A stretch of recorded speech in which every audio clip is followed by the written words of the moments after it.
មនុស្សដែលខលពីអ្នកទើបថែទាំអារម្មណ៍របស់អ្នកមនុស្សដែលស្រឡាញ់អ្នកទើបអាចចែករំលែកទុក្ខព្រួយនិងភាពរីករាយជាមួយអ្នកតែងតែមានមនុស្សគិតថាអ្នកមិនល្អគ្រប់គ្រាន់ហើយក៏មានមនុស្សគិតថាអ្នកល្អគ្រប់ដប់ដែរមនុស្សដែលស្រឡាញ់អ្នកគេចេះសម្របខ្លួនដោយខ្លួនឯងលើโลกនេះគ្មានទេរឿងមិនសប្បាយចិត្តមានតែចិត្តមិនសប្បាយបើសិនជាចិត្តសាមញ្ញគ្រប់ទិសទីសុទ្ធតែស្រស់ស្អាតបើសិនជាចិត្តស្មុគស្មាញគ្រប់ពេលមានតែការធូរថែកុំគិតច្រើនពេកការគិតច្រើនគឺធ្វើតែរនកម្មខ្លួនឯងរឿងគ្រប់យ៉ាងត្រូវបើកចិត្តបន្តិចមើលឲ្យងាយបន្តិចល្ងីល្ងើបន្តិចទើបរស់នៅបានធូរស្រាលបន្តិចចិត្តល្អអ្វីទាំងអស់ទើបបានល្អដើរដល់ផ្លូវទាល់ត្រូវបដូរទិសដៅគិតរឿងមិនចេញទុកវាចោលមកខាងសិនមានរបស់ខ្លះទទួលបានជាសំណាងបាត់បង់ជាជីវិតរឿងគួរភ្លេចត្រូវបំភ្លេចរឿងគួរទម្លាក់ចោលត្រូវទម្លាក់ចោលដោះស្រាយមិនរួចគឺបណ្ដោយតាមខ្យល់ទៅមនុស្សគ្រប់រូបសុទ្ធតែមានទឹកភ្នែកសម្ងាត់រៀងខ្លួន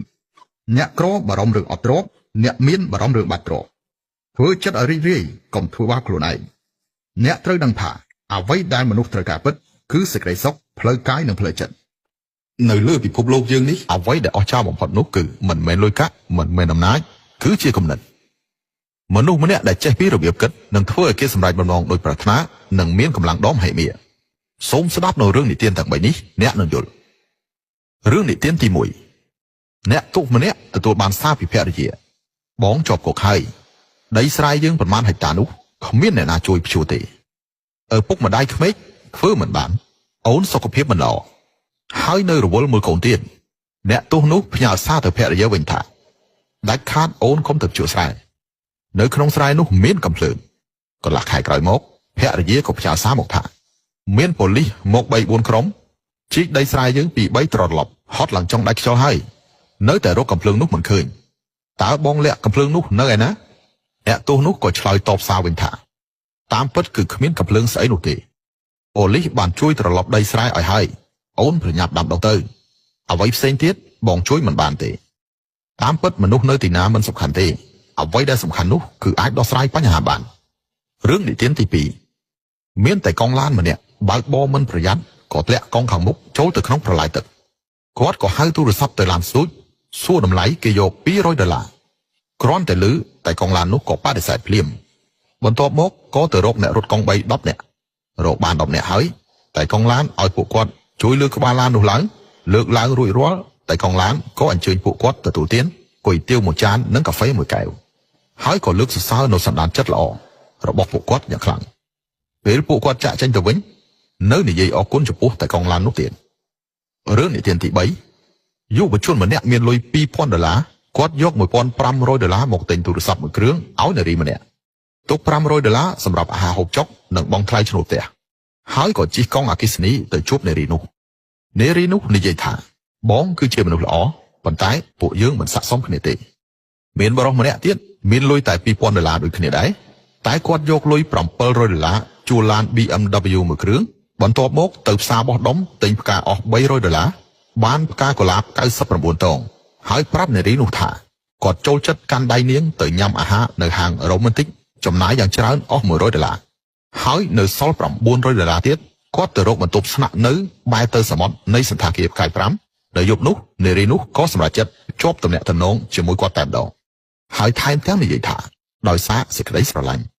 តាមពិតនៅលើโลกនេះដើមទុនគឺមិនចេះគ្រប់គ្រាន់ឡើយត្រូវចេះយកធនធានដែលមានកំណត់ប្រើឲ្យបង្កើនតម្លៃអតិបរមាទើបជាផ្លូវល្អបំផុតប៉ុន្តែដាច់ខាតកុំប្រើភាពឆ្លាតវៃរបស់អ្នកក្នុងផ្លូវអាក្រក់ឲ្យសោះត្រូវចេះរីករាយនៅអ្វីដែលយើងមានរឿងដំណាលថាមានសត្វសេកមួយបានជួបនឹងសត្វក្អែកមួយក្បាលសត្វសេកមានផាសុកភាពល្អនៅក្នុងទ្រុងសត្វក្អែកមានសេរីភាពនៅក្នុងព្រៃសេកច្រណែននឹងសត្វក្អែកថាមានសេរីភាពរីឯសត្វក្អែកច្រណែននឹងសត្វសេកថាមានផាសុកភាពបាក់សីទាំងពីរក៏ពិគ្រោះដោះដូរគ្នាសត្វក្អែកទទួលបានផាសុកភាពប៉ុន្តែពិបាកទទួលបានភាពរីករាយពីម្ចាស់ចុងបញ្ចប់ស្លាប់ដោយជំងឺធ្លាក់ទឹកចិត្តសត្វសេកទទួលបានសេរីភាពហើយប៉ុន្តែយូរទៅផាសុកភាពរបស់វាមិនអាចថិតថេរដោយឯករាជ្យបានទេទីបំផុតក៏ស្លាប់ដោយការអត់ឃ្លានរឿងនេះចង់បង្ហាញថាកុំច្រណែននឹងជីវិតអ្នកដទៃប្រហែលជាវាមិនស័ក្តិសមនឹងអ្នកហ ហើយក៏កុំទៅប្រៀបធៀបសុភមង្គលរបស់អ្នកដទៃដែររស់នៅក្នុងជីវិតរបស់អ្នកខ្លួនឯងឲ្យល្អទៅបានហើយរីករាយនឹងជីវិតរបស់អ្នកខ្លួនឯងគឺល្អបំផុតកុំគិតច្រើនដោយចៅចាក់ស្មុកមានរឿងដំណាលថាមានបរិសម្នាក់សួរកសិករថាមានដាំស្រូវស្រឡីហើយឬនៅកសិករនោះនិយាយថាអត់ដាំទេព្រោះខ្ញុំអារម្មណ៍មេឃមិនភ្លៀងបរិសនោះសួរទៀតថាអីចឹងមានដាំកបាស់ទេកសិករនោះឆ្លើយតបថាក៏អត់មានដាំដែរខ្ញុំពិបាកចិត្តថានឹងមានដង្កូវស៊ីកបាស់ហើយបរិសនោះសួរទៀតថាអីចឹងអ្នកដាំអ្វីដែរកសិករនោះឆ្លើយថាអ្វីក៏ខ្ញុំមិនដាំដែរខ្ញុំចង់មានសុវត្ថិភាពរឿងនេះបង្ហាញថាបារម្ភច្រើនពេកគិតច្រើនពេកនឹងនាំទៅរកភាពអស់សង្ឃឹមមិនអាចសម្រេចកិច្ចការណាមួយបានឡើយគុកនិងសោគឺចោលបង្កើតឱសថល្អឆើតកើតពីរោគដំណេកកើតពីការងុយងោកមនុស្សក្នុងលោកកើតពីកម្មមានរឿងដំណើរថាមានតាចាស់លក់ចានប៉សឡែនម្នាក់ដើរតាមផ្លូវក៏លោតផ្លោះរបងស្រាប់តែធ្លាក់ចានមួយបែកប៉ុន្តែគាត់មិនងាកក្រោយមើលវាឡើយថែមទាំងបន្តដំណើរទៅមុខទៀតមនុស្សនៅតាមផ្លូវឃើញដូចជាចម្លែកណាស់ក៏សួរទៅតាចាស់នោះថាហេតុអ្វីចានធ្លាក់បែកហើយមិនដេចមិនមើលវាបន្តិចអញ្ចឹងតាចាស់នោះឆ្លើយថាទោះបីជាខ្ញុំងាកក្រោយមើលវាក៏ដោយចាននៅតែបែកដដែលនឹងរឿងនេះបង្ហាញថារបស់ដែលបាត់បង់ហើយគឺត្រូវរៀនចេះទទួលយករៀនចេះទម្លាក់ចោលមានរឿងជាច្រើនមិនមែនដោយសារការសោកសៅរបស់អ្នកធ្វើឲ្យអ្នកទទួលវាបានមកវិញនោះទេ